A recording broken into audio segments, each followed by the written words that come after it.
हाँ, लक्ष्मण की आवाज इधर सीता जी ने सुनी, लक्ष्मण जी सुने। मां ने कहा लक्ष्मण भैया से कि आपके भैया बुला रहे हैं, लगता है कोई संकट आ गई है। लक्ष्मण जी ने कहा मां, प्रभु के ऊपर संकट आएगी, आप निश्चिंत रहिए। यहां मां सीता ने कुछ कठोर कह दिया लक्ष्मण जी से। क्या कहा होगा न सोचना। ये मां और बेटे के बीच की वार्ता है, अंतरंग वार्ता है। मां ने कुछ कठोर कहा, लक्ष्मण जी ने एक रेखा खींची और कहा मां, इसको पार मत करिएगा। लक्ष्मण जी गए और उनके जाने के बाद रावण सन्यासी का रूप धारण करके आता है। और आप सब जानते हैं, मेरी मां को पुष्पक विमान में बिठा कर रावण ले चला है। मां पुष्पक विमान में बैठी है, पूरा देव समाज देख रहा है इस बात को। मां विलाप कर रही है, लेकिन किसी देवता की हिम्मत नहीं हुई कि जाकर रावण का मार्ग रोक सके। गर्व करिए, हम और आप उस देश में रहते हैं जिस देश का एक पक्षी ने वो कार्य करके दिखा दिया जो देवता नहीं करके दिखाता। जटायु जी ने देखा, ये तो मेरी बहू सीता है, रघुकुल के तिलक, मेरे पुत्र जैसे राम की अर्धांगिनी मेरी बहू सीता है। नीचे से बोले, सीते पुत्री करस जनित रासा, आता हूं करिहूं जातु धान कर नासा। अभी इस निशाचर का अंत करता हूं, बेटी चिंता मत करो। जटायु जी की 60,000 वर्ष की अवस्था है उस समय। कितनी आयु है? 60,000। 50-60 वृद्ध हो गए हैं। गए जाकर रावण को इतना मारे है चोंच से, गोस्वामी जी कहते हैं चोंचन मारी बिदारे सिदे। इतना मारा जटायु जी ने रावण को, एक दंड 24 मिनट के लिए रावण मूर्छित हो गया। उसके बाल को अपने पंजों से पकड़कर उठाकर पुष्पक विमान से जटायु जी ने नीचे धरती पर पटक दिया। लेकिन जैसे होश में आया रावण, निकाला चंद्रहास खड्ग और जटायु जी के दोनों पंखों को काट दिया। काटत पंख पराग धर। जैसे पंख कटे, जटायु जी गोल गोल घूमते घूमते धरती पर आकर गिर पड़े। और मुख से क्या निकल रहा है?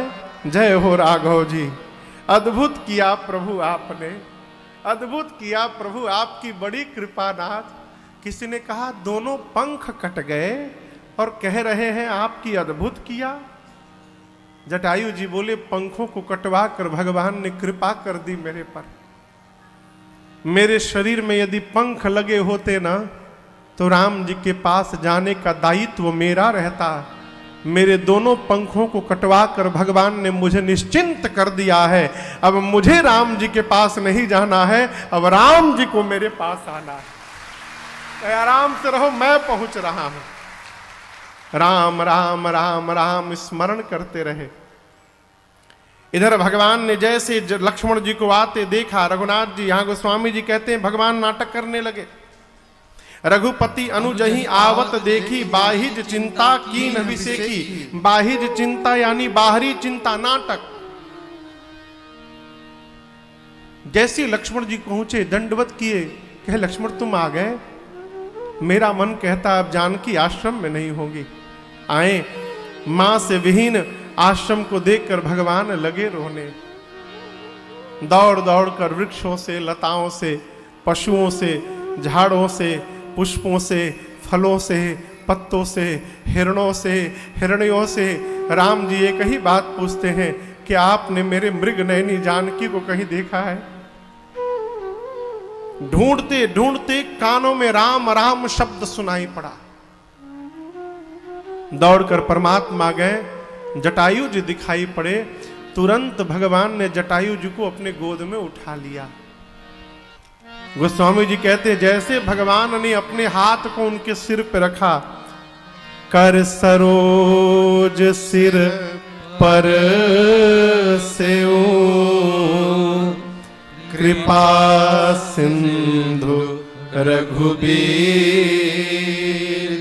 निरखी राम छवि धाम मुख विगत भई सब पीर। जैसे प्रभु ने जटायु जी के सर पे अपने कृपा हस्त को रखा, जटायु जी ने भगवान का मुख देखा, सारा कष्ट सारी पीड़ा समाप्त हो गई, विगत भई सब पीरी। भगवान बोले कुछ आपने देखा है, आपकी ये गति किसने की है? जटायु जी हाथ जोड़कर बोले प्रभु देखा है। अरे देखनी हो जात सिया के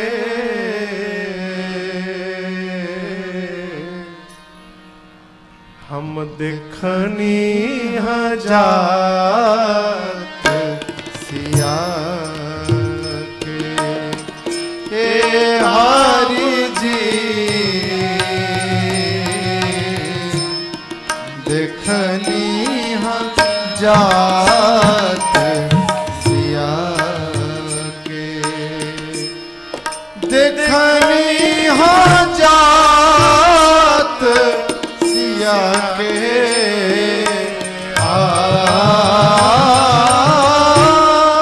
देखनी हम जात सिया के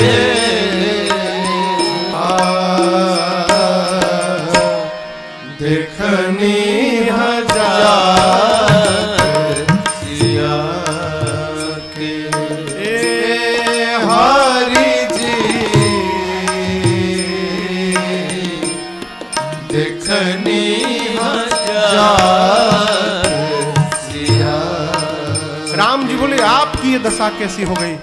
बोले प्रभु मेरी दशा ना पूछिए, कामोर हार पूछत हो रघुबर जटायु कहे हरि से घिघिया के, कामोर हाल पूछत हो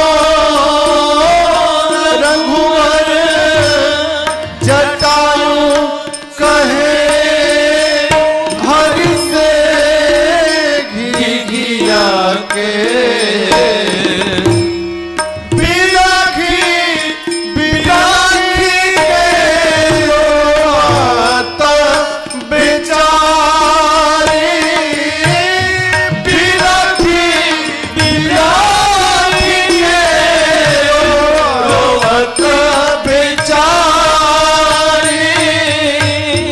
करता पुकार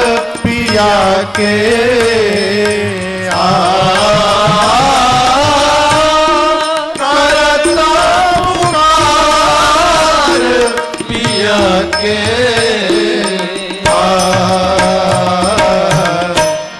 देखनी हजार सिया के हरि जी देखनी सिया। जटायु जी ने पूरा वृत्तांत सुनाया। प्रभु मैंने देखा है, लय दक्षिण दिशि गयो गुसाई, बिलपति अति कुररी की नाई। जिस प्रकार बहेलिए के हाथ में पड़ने के बाद कुररी पक्षी विलाप करती है, मैंने देखा था सीता विलाप कर रही थी। रावण ने मेरी ये गति की है प्रभु, और उसी खल ने सीता का हरण किया है। केवल आपको सूचना देने के लिए प्राण को मैं किसी भी प्रकार रोक के रखा था नाथ, सूचना दे दिया। अब राघव मुझे विदा कर दीजिए, चलन चाहत अब कृपा निधाना। प्रभु विदा करिए मुझे। भगवान बोले, आप मेरे पिताजी के मित्र हैं ना, मेरे पास मेरे पिताजी अब नहीं रहे, आपके पास कोई पुत्र नहीं है, क्यों ना कुछ और दिन आप जी लेते तो मैं अयोध्या चल के आपको ही पिताजी के जगह सिंहासन पर बिठा देता, आप राज सत्ता संभालते, हम आपकी शरण में बैठे रहते। जटायु जी बोले, राम तुम्हारे पिताश्री मेरे मित्र थे और मैंने सुना है कि मेरा मित्र अपने पुत्र के लिए मर गया, उसके वियोग में मर गया, तो क्या मैं अपने बहू के वियोग में नहीं मर सकता हूं? मैं सीता के वियोग में प्राण छोड़ूंगा। जैसे जटायु जी ने ये बात कही, भगवान के नेत्र सजल हो गए। राम जी ने कहा, तात शरीर छोड़कर मेरे धाम जाइए, इससे अधिक कुछ आपको नहीं दे सकता हूं। यहां अविरल भक्ति मांग करके गीधराज जटायु जी ने अपने प्राण का त्याग किया है। गोस्वामी जी कहते हैं, जो सौभाग्य रघुनाथ जी ने चक्रवर्ती दशरथ जी को नहीं प्रदान किया, वो सौभाग्य राम जी ने जटायु जी को दिया। कैसे? उनकी अंतिम क्रिया राम जी अपने हाथों से संपन्न किए हैं। ये परहित का परिणाम है। भगवान आगे बढ़े, मार्ग में कबंध नाम एक दैत्य का प्रभु ने उद्धार किया है, और अब भगवान शबरी मैया के पास आ गए। शबरी मैया बड़ी अद्भुत कथा है मां की। जात से भेलनी है, विवाह के एक दिन पहले ही रात को भाग ली। देखी कि बहुत सारे पशु लाए गए हैं, इनका वध होगा और इन्हीं से भोजन बनेगा विवाह में। सोची इतने सारे पशु मर जाएंगे तो मेरा कौन सा मंगल हो जाएगा, भाग ली। भागने से पहले पशुओं के बंधन को खोलकर उनको भगाया, फिर अपने भागी। गई कहां? गुरुदेव भगवान मतंग ऋषि के पास गई, मतंग ऋषि की सेवा करने लगी। मतंग ऋषि जब गए तो कहे, शबरी मैं तो जा रहा हूं, मुझे राम का दर्शन प्राप्त नहीं हुआ, तुम प्रतीक्षा करना बेटी, तुम्हें दर्शन देने के लिए राम अवश्य एक दिन आएंगे। उस दिन से शबरी मैया राम जी की प्रतीक्षा करने लगी। इस पद को हम आज पहली बार गा रहे हैं। पद मेरे पूज्य महाराज श्री गाते हैं, हम नहीं गाते, हम आज तक नहीं गाए, लेकिन आइए आज आपको सुनाते। पूज्य महाराज श्री का मेरे पद है। शबरी मैया, अरे सबरी समारे रास्ता आएंगे राम जी, सबरी सवारे रास्ता आएंगे राम जी, सबरी सवारे रास्ता आएंगे राम जी, सबरी सवारे रास्ता आएंगे राम जी। मेरा भी धन्य जीवन, मेरा भी धन्य जीवन बनाएंगे राम जी, मेरा भी धन्य जीवन बनाएंगे राम जी, सबरी सवारे रास्ता आएंगे राम जी।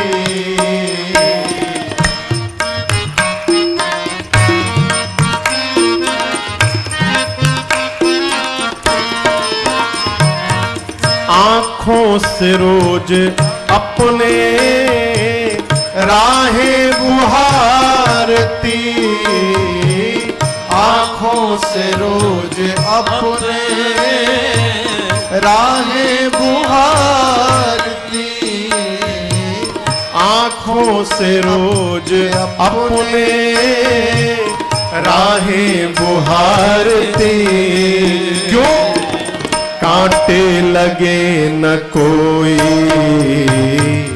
कांटे लगे न कोई, कोमल है राम जी, कांटे लगे न कोई, है राम जी, सबरे सवार रास्ता आएंगे राम जी।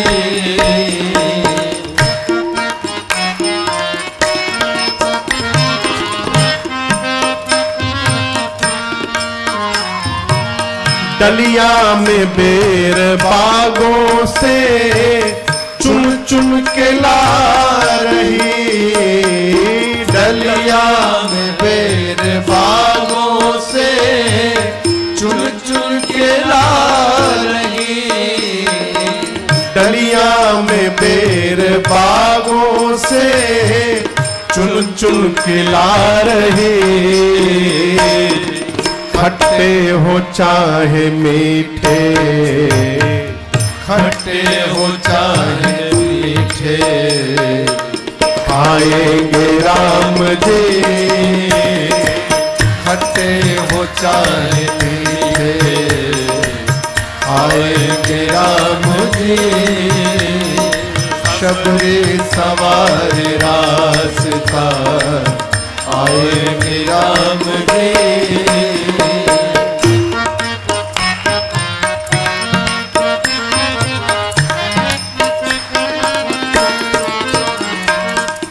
आए जब श्री राम जी जीवानी हो गई, आए जब श्री राम जी दीवानी हो गई, आए जब श्री राम जी दीवानी हो गई।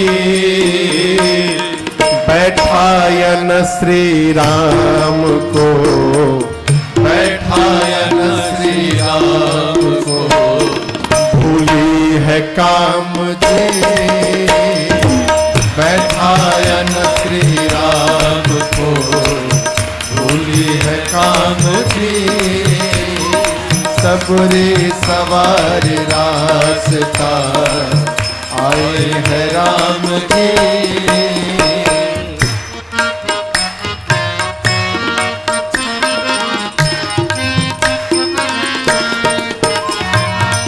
आए जब श्री राम जी चरणों में गिर पड़ी, आए जब श्री राम जी चरणों में गिर पड़ी, आए जब श्री राम जी चरणों में गिर पड़ी।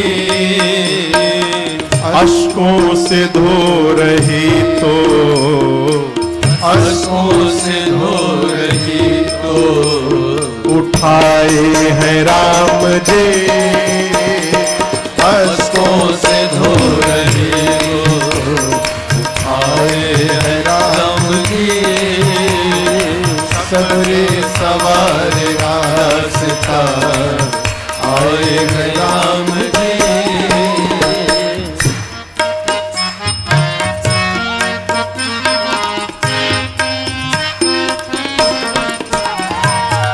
सुंदर बिछा के आसन बैठाया राम को, सुंदर बिठाते तो भोर हो गई। देखा प्रभु को खाते तो भोर हो गई। भक्ति के नव साधन, भक्ति के नव साधन सुनाए हैं राम जी। भक्ति के नव साधन सुनाए हैं राम जी। अरे सबरे सवार रास्ता आए हैं राम जी। सबरे सवार रास्ता, सबरे सवार रास्ता, सबरे सवार रास्ता। आएंगे राम जी, मेरा भी धन्य जीवन बनाएंगे राम जी। भगवान आए तो शबरी विह्वल हो गई। बारंबार प्रणाम करके दिव्य आसन पर पधराकर उनके चरणों को पखारा, कंद मूल लाया, प्रभु ने हृदय से लगाकर पाया। देखिए, कोई व्यक्ति यदि कुछ भाव से दे रहा है तो उसी भाव से उसको स्वीकार करिए।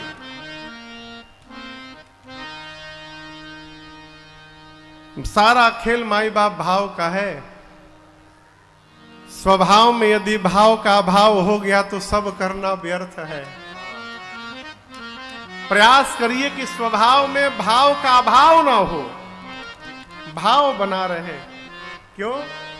भाव से ही परमात्मा मिलते हैं।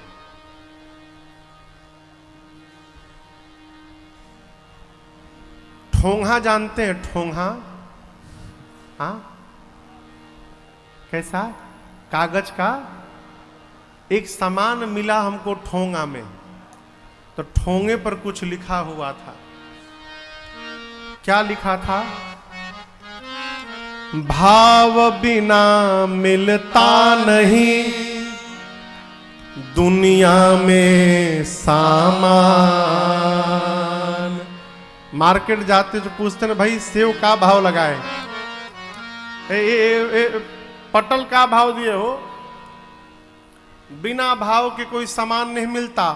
भाव बिना मिलता नहीं दुनिया में सामान। बिना भाव कैसे मिले भवतारण भगवान। बिना भाव के सामान नहीं मिलता, भगवान कैसे मिलेंगे हो? शबरी का भाव, भगवान उसी भाव से प्रसाद पाए। शबरी ने हाथ जोड़कर कहा, प्रभु मैं अधम जाति से हूं, पाप की धरा पर मैंने जन्म लिया है, अधम में भी अधम हूं प्रभु, मति मंद हूं, हे पाप शत्रु। गुरुदेव ने कहा था आपकी स्तुति करने के लिए, मैं पढ़ी लिखी नहीं हूं नाथ, मैं स्तुति कैसे करूंगी? भगवान ने कहा, शबरी आप जो कह रही हैं मेरे दृष्टि में उसका कोई अर्थ नहीं है। मैं न जाति मानता हूं, न पाति मानता हूं, न कुल मानता हूं, न धर्म, न बड़ाई। कोई मनुष्य जात से, पात से, कुल से, धर्म से, बड़ाई से, सम्मान से, धन से, बल से, परिवार जन से, सब प्रकार से पुष्ट हो, उसके पास सब हो और उसके पास केवल मेरी भक्ति न हो, तो वो उसी प्रकार है जैसे बिना जल का बादल होता है, उसका कोई अस्तित्व नहीं होता। बिनु जल बादल देखिए तैसा, तैसा कि जैसा, जैसा। शबरी ने कहा, भगवान बोले मैं केवल एक भक्ति का नाता मानता हूं। शबरी बोली, प्रभु मेरे में वो भी नहीं है। राम जी बोले, आपको लग रहा है, लेकिन आप में नवों की नवों भक्ति विद्यमान है शबरी। मैं बताते जा रहा हूं और आप देखते जाइए आपके भीतर है कि नहीं है।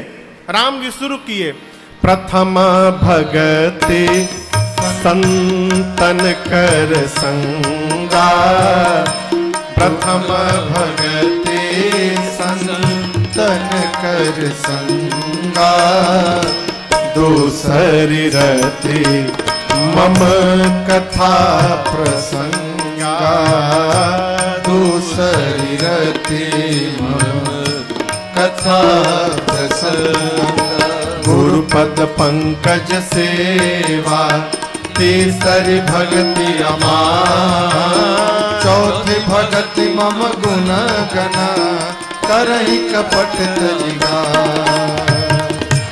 मंत्र जाप मम दृढ़ विश्वासा, मंत्र जाप मम दृढ़ विश्वासा, पंचम भजन सुवेद प्रकाशा, पंचम भजन सुवेद प्रकाशा, छठदम शील विरति बहु कर्मा, छठतम शील विरख बहु कर्मा निरत निरंतर सजन धर्मा निरत निरंतर सजन धर्मा सातव सम मोहि मय जग देखा सातव सम मोहि मय जग देखा मोते संत अधिक कर लेखा मोते संत अधिक कर लेखा आठव जथा लाभ संतोषा आठव जथा लाभ संतोषा सपने हूँ नहीं देख पर दोषा सपने हूँ नहीं देख पर दोषा नवम सरल सब सन छलहीना नवम सरल सब सन छलहीना मम भरो ये हर सन दीना मम भरोस हर सन दीना मम भरोस हर सन दीना। भगवान ने कहा शबरी जीवन की पहली भक्ति है जीवन में किसी संत का संग हो जाए, ये पहली भक्ति है। भगवान के कथा प्रसंगों में अनुराग हो जाए, प्रेम हो जाए, जो आप लोग बैठ के कर रहे हैं, ये भगवान राम कहते हैं ये दूसरी भक्ति है। मान रहित होकर सद्गुरु का सेवा करना, गुरु जी की सेवा करना तीसरी भक्ति है। कपट का त्याग करके भगवान का गुणगान करना चौथी भक्ति। भगवान के मंत्र का विश्वास पूर्वक जीवन में जप करना ये पांचवी भक्ति है। जीवन में सज्जनता शीलता पूर्वक अपने कर्तव्य का पालन करते रहना ये छठवीं भक्ति है। सबको एक समान देखना, संत का सम्मान अनंत से अधिक करना, भगवान से अधिक करना ये सातवीं भक्ति है। शबरी जितना लाभ हो रहा है उसी में संतुष्ट रहना, धर्म पूर्वक जितना लाभ हो उसी में संतुष्ट रहना, और सपने में भी किसी के दोष की चर्चा न करना ये आठवीं भक्ति है। और नवीं भक्ति जीवन में सरल हो जाना, जीवन में सहज हो जाना और पूर्ण रूप से मेरे पे भरोसा कर लेना, यही नवीं भक्ति है शबरी, यही 9 प्रकार की भक्ति है। आप में नवों की नवों भक्ति विद्यमान है शबरी। सीता जी के बारे में कुछ जानती हैं आप? शबरी मैया ने कहा प्रभु मेरे गुरुदेव ने कहा था राम जी पूछे तो कहना पंपा सरोवर जाइए, वहां सुग्रीव जी से मित्रता होगी और आगे का कार्य सुग्रीव जी पूरा करेंगे। शबरी मैया ने अपनी कथा सुनाई, भगवान का स्वरूप हृदय में पधराया, दाहिने पांव के अंगुष्ठ से शरीर में योगाग्नि को प्रज्वलित कराया और भगवान के सन्मुख ही मां ने अपने आप को जला के भस्म कर दिया। शबरी मां का तेज भगवान के श्रीपद में प्रवेश कर गया है। प्रभु ने अपने धाम विदा किया, आगे बढ़े, पंपा सरोवर गए। नारद जी महाराज यहां आए। नारद जी ने यहां भगवान से वरदान मांगा, प्रभु आपका राम नाम समस्त नामों में श्रेष्ठ हो नाम हो, और संतों का लक्षण पूछ के आशीर्वाद लेके नारद जी विदा लेकर गए। भगवान पंपा सरोवर पर बैठे, सुग्रीव जी नहीं मिले तो भगवान ही आगे बढ़ गए और ऋष्यमुख पर्वत के पास पहुंचे। सुग्रीव पर्वत के ऊपर बैठे हैं, भगवान को आते देख डर गए। हनुमान जी को पता लगाने के लिए भेजा। हनुमान जी महाराज ब्राह्मण का रूप धारण करके आए, भगवान से पूछे कौन है आप? ब्रह्मा विष्णु महेश नर नारायण ब्रह्म कौन है? भगवान बोले कि भगत पुत्र होकर आप ही अपने आप को छिपा रहे हैं, तो मैं क्यों बताऊं कि मैं कौन हूं। भगवान भी छिपा गए। कहे ब्राह्मण देवता आप जौन जौन कहे हैं ना, तो हम कोई नहीं है। हम अयोध्या वाले महाराज के लड़का हैं, नाम राम लक्ष्मण दुई भाई, संग नारी सुकुमारी सुहाई, यहाँ हरि निश्चर बैदेही, विप्र देवता फिरही हम खोजत ते ही। हमने अपनी कथा सुनाई, अब आप भी अपन कथा सुनाई। ब्राह्मण देवता के रूप में हनुमान जी जब भगवान को पहचाने तो प्रभु पहचान परयो गई चरणों में लौट गए हनुमान जी। भगवान ने उठाकर हृदय से लगाया है। यहाँ सुग्रीव जी के पास हनुमान जी भगवान को लेकर गए, मित्रता स्थापित कराए हैं। इस प्रसंग को मैंने कथा के बीच में एक दिन आपको स्मरण कराया था। सुग्रीव और बाली का प्रसंग आपको सुनाया। सुग्रीव की मित्रता भई, भगवान ने सुग्रीव से मित्रता करके मित्र धर्म का पालन किया और बाली को गति दी। क्यों? बाली सुग्रीव का सर्वस्व छीन लिया है। बाली को गति देकर भगवान ने सुग्रीव को पुनः राजा बनाया किष्किंधा का। उसका राजपाट पत्नी संपत्ति सब लौटाया और कहे मित्र, इसी प्रवर्षण पर्वत पर मैं चतुर्मास बिता रहा हूं, मैंने आपका काम कर दिया है, अब आप हमारा काम करिएगा। जब तक चतुर्मास बिता रहा हूं, कपियों को चारों तरफ भेजकर आप इसी चतुर्मास में सीता जी का पता लगा लीजिएगा। सुग्रीव बोले जी प्रभु। सुग्रीव राजा, बाली के पुत्र अंगद युवराज सुग्रीव जो है राजपाट संभालने भगवान प्रवर्षण पर्वत पर आए। देवता पहले से कुटिया निर्माण करके गए हैं और प्रभु लक्ष्मण भैया के साथ प्रवर्षण पर्वत पर चातुर्मास में विश्राम करने लगे ना। तो इस चातुर्मास के प्रसंग को पढ़ के समझने का प्रयास करिएगा। लक्ष्मण जी और परमात्मा मेरे प्रभु श्री राम पर्वत पर बैठे हैं, वर्षा ऋतु का आगमन हो रहा है और जो दृश्य भगवान को दिख रहा है, राम जी लक्ष्मण जी से उस दृश्य का वर्णन कर रहे हैं। गर्मी के समय में छोटे छोटे सारे तालाब सूख जाते हैं और जैसे वर्षा ऋतु का आगमन होता है, धीरे धीरे वही तालाब जल से लबालब भर जाते हैं। जैसे वर्षा का आगमन भया, राम जी लक्ष्मण जी से कहते हैं भाई वो देखो, सिमटी सिमटी जल आरे भरही तलावा,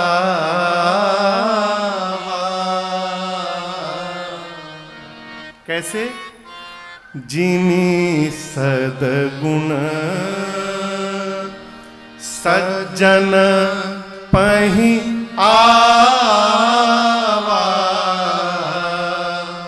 जिमी सदगुण।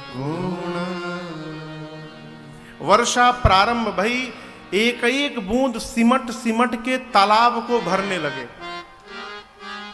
राम जी कहते हैं लक्ष्मण जैसे एक एक बूंद सिमट सिमट के तालाब को भर रहे हैं, ये बूंद उसी प्रकार आ रहे हैं जैसे सज्जन के जीवन में एक एक सद्गुण आते रहता है। जन्म से कोई सज्जन नहीं होता, जन्म से सब बराबर होते हैं। जीवन पर प्रभाव उसका पड़ता है माई बाप कि हम जमा क्या कर रहे हैं।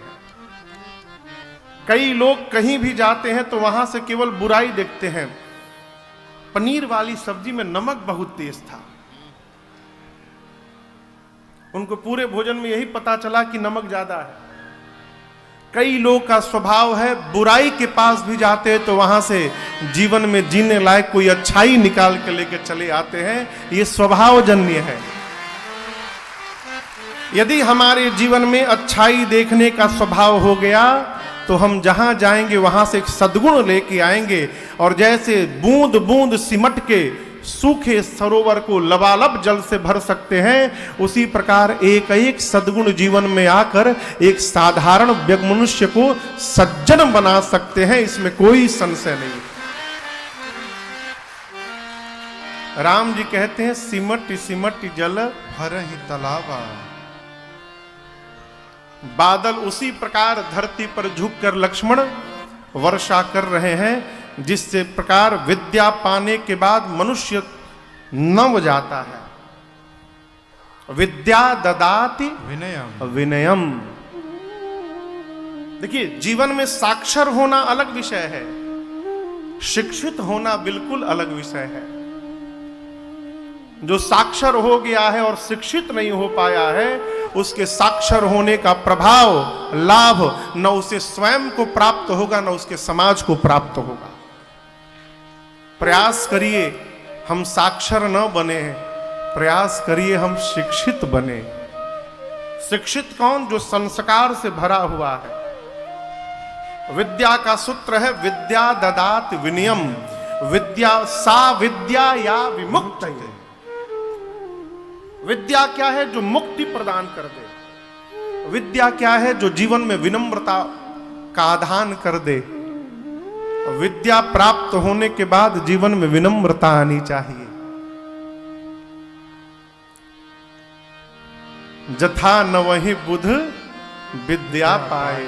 जिस प्रकार बुद्धिमान विद्या प्राप्त करने के बाद नव जाते हैं, उसी प्रकार जो जल, जो बादल जल प्राप्त कर चुके हैं, वो नव के यानी झुक के पृथ्वी पर जल की वर्षा कर रहे हैं।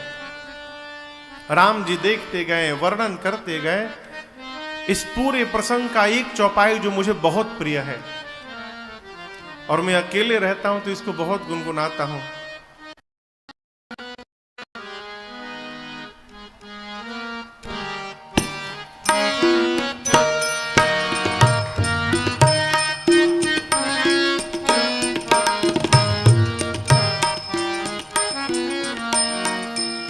सुखी मीन जे नीर अगाधा। सुखी मीन जे नीर अगाधा। सुखी मीन जे नीर अगाधा।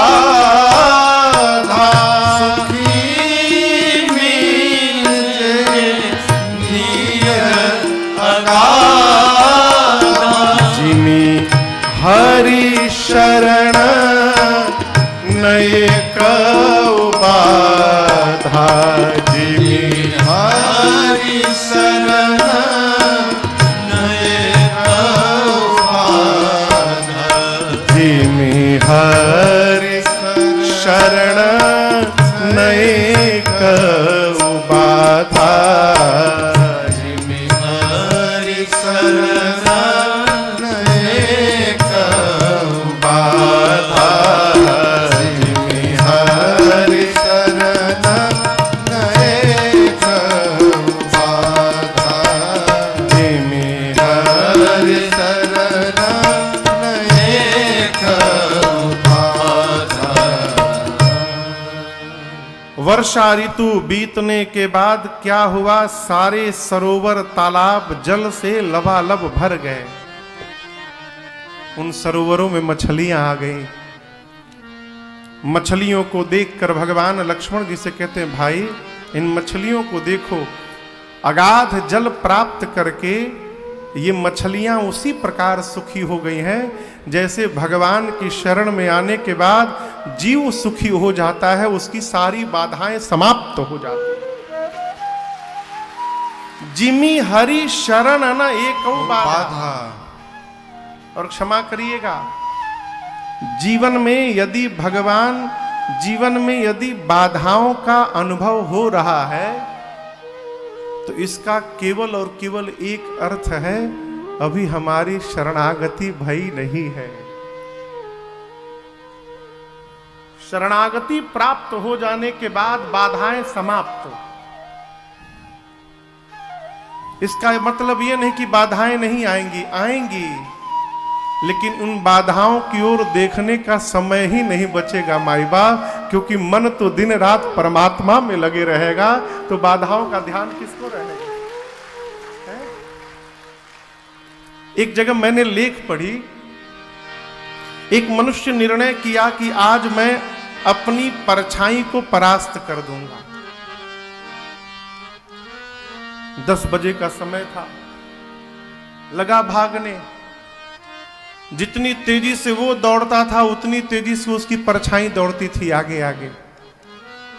घंटों दौड़ा, जितना बल था सारा बल लगा दिया कि आज परछाई को परास्त करूंगा।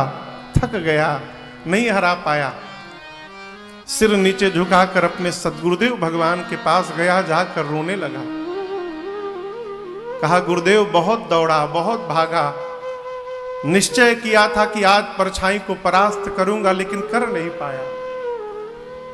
गुरुजी मुस्कुराए, कहे, बेटे यदि तुम वास्तव में परछाई को परास्त करना चाहते थे तो पुत्र तुमको भागने की आवश्यकता तो थी ही नहीं।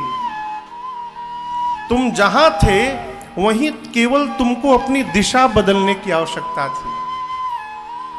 तुम सूर्य से विमुख होकर दौड़ रहे थे, इसलिए वो छाया तुम्हारे आगे दिख रही थी। यदि तुम अपना मुख सूर्य की ओर कर लेते तो बिना भागे वो छाया तुम्हारे पीछे चली जाती और तुम उसको परास्त कर देते।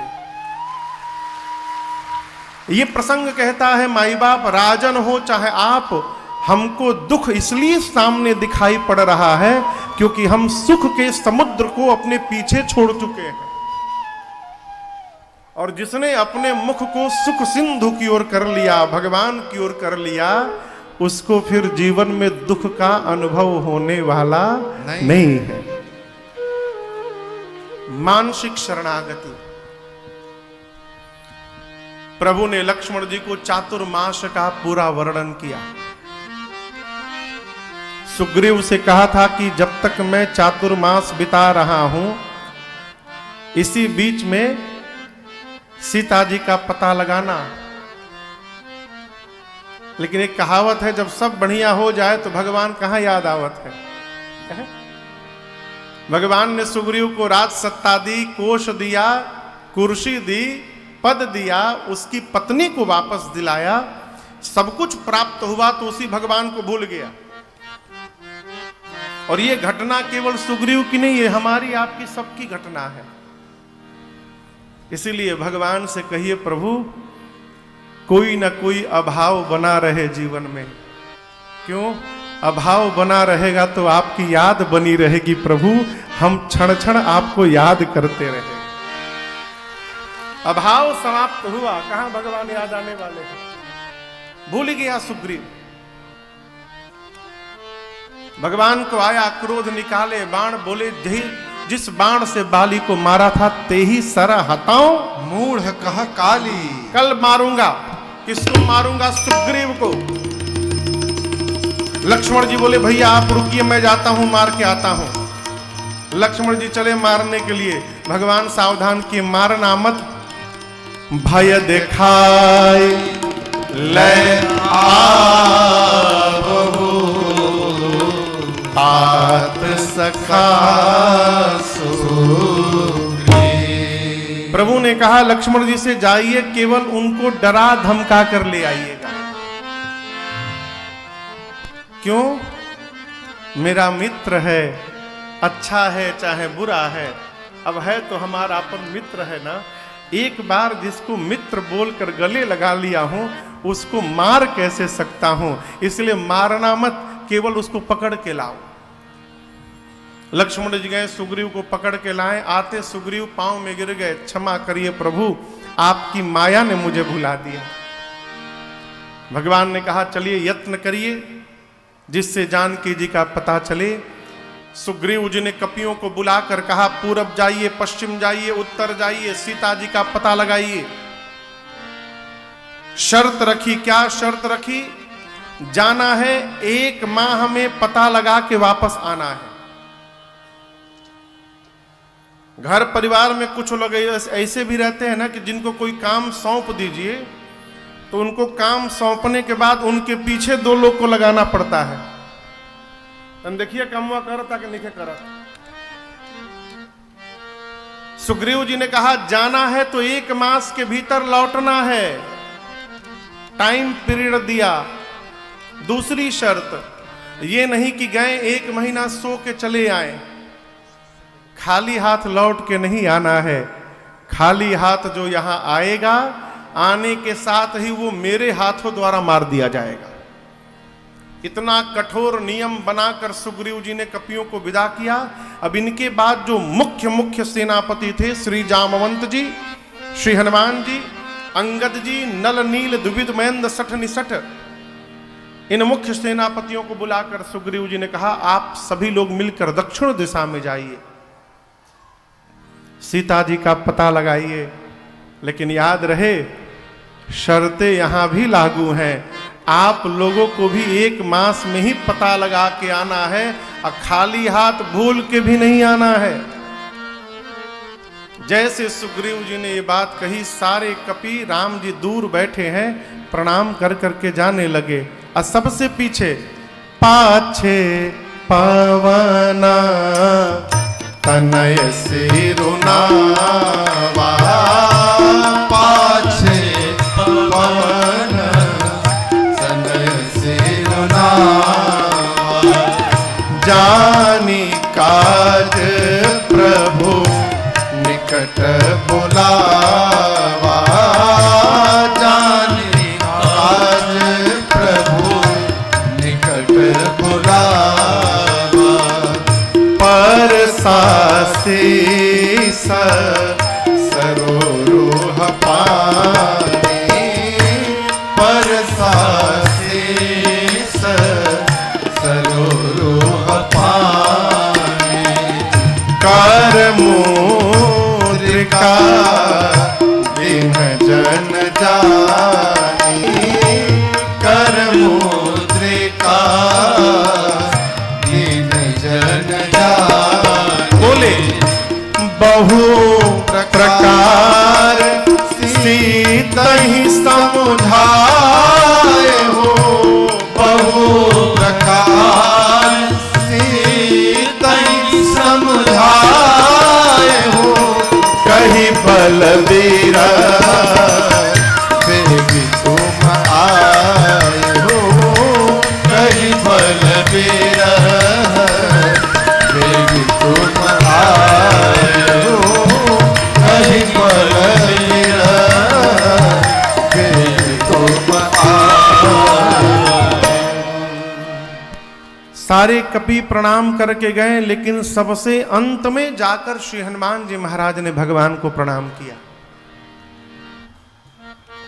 यहां दर्शन करिए, कपि लोग प्रणाम करते गए, भगवान आशीर्वाद देते गए, लेकिन जब श्री हनुमान जी ने प्रणाम किया तो भगवान आशीर्वाद नहीं दिए, भगवान पास बुलाए, इधर आओ, जान काज प्रभु निकट बुलावा। क्यों बुलावा? देखिए, जो स्वामी है ना, डॉक्टर साहब, आप अस्पताल चला रहे हैं तो आप जानते हैं कि आपका कौन सा स्टाफ क्या क्या काम कर सकता है।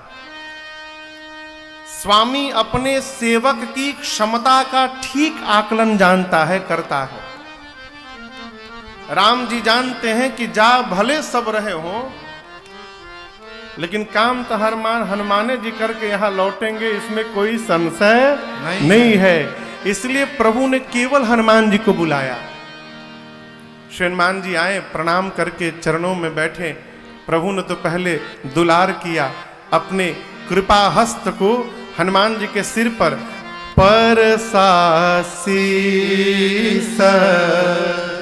सरोरुह पानी, और उसके बाद कर मुद्रिका दीन जन जानी, सिर पे हाथ फेरा, कृपा की दुलार किया, और उसके बाद अपनी संध्या की अंगूठी निकाली। कई लोग कहते हैं सीता जी जो केवट जी को देने के लिए अंगूठियां दी थी वही राम जी रख लिए। पहली बात, स्त्री के हाथ की अंगूठी पुरुष के हाथ में नहीं आएगी। आ जाएगी क्या? कोई भी बुद्धिमान पति अपनी पत्नी का आभूषण अपने लाकर में नहीं रखता। देखिए, माता जी लोग को देखने का सुख है बस। अलमारी में 500 साड़ी होगा, तब वो साड़ी से पेट भरने वाला नहीं है। देखला के सुख। भाई गलती बोल रहे तो क्षमा करिएगा, हम जो अनुभव किए हैं तो हम बता रहे हैं आपको। भगवान के हाथ में जो संध्या की मुद्रिका थी, प्रभु ने अपनी संध्या की मुद्रिका निकाली, श्री हनुमान जी को दिया और कहा अनेक प्रकार से सीता जी को समझाइएगा, मेरे विरह बल को सुनाइएगा, कहीं बल विरह बेग तुम आए। अब यहां देखिए हनुमान जी महाराज बाल ब्रह्मचारी हैं, ठीक ना। हनुमान जी महाराज जो स्वयं बाल ब्रह्मचारी हैं, वो का जाने पत्नी का विरह क्या होता है। वो भैया भैया जय जय जय जय, हम ढूंढ ही रहे थे आपको।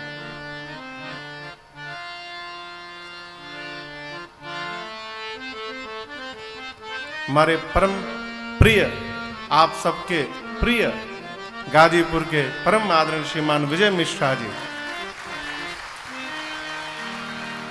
पीछे के सरकार में, भैया उत्तर प्रदेश सरकार में धर्मार्थ मंत्री थे। जय जय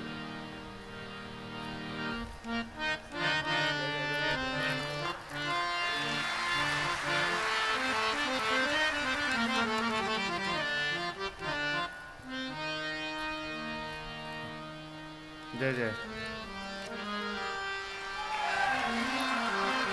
भगवान के मन दुदू को माला पहने माज।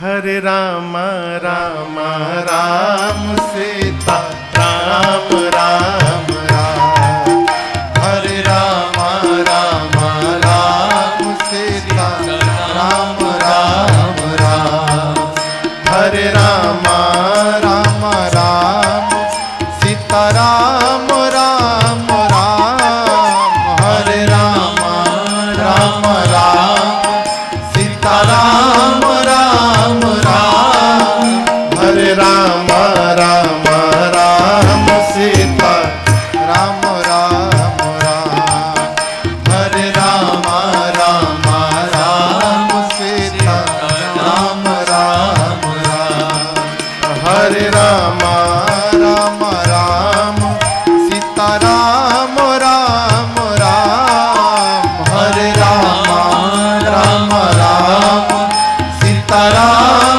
राम राम, हरे राम राम राम सीता राम राम राम, हरे राम राम राम सीता राम राम राम, हरे राम राम राम सीता राम राम राम।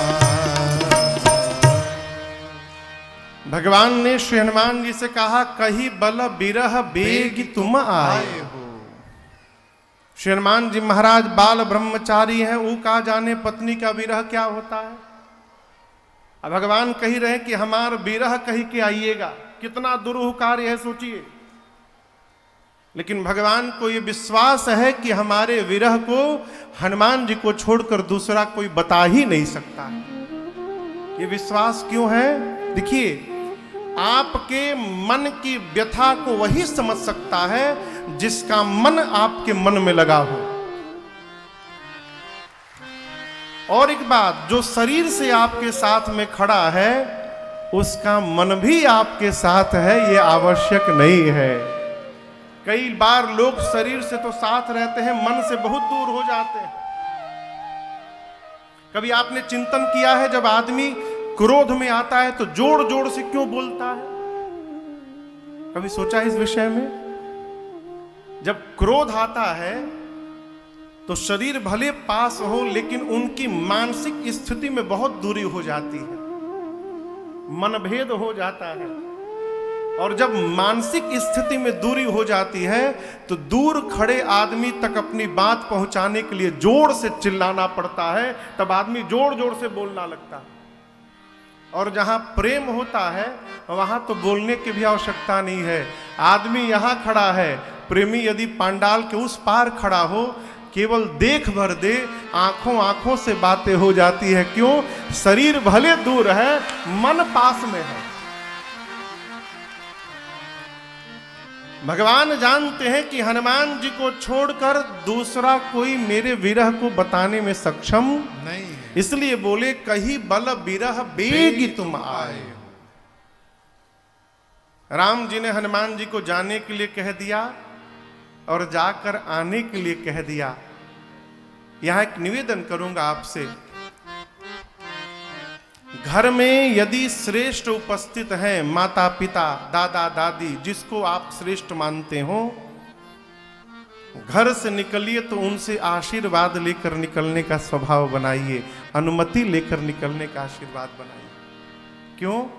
श्रेष्ठ जब आपसे कहेंगे कि जाओ, जाकर जल्दी आना, तो जब श्रेष्ठ का आशीर्वाद साथ में जाएगा तो बाहर आपका बाल बांका होने वाला नहीं है। क्यों? आशीर्वाद साथ में।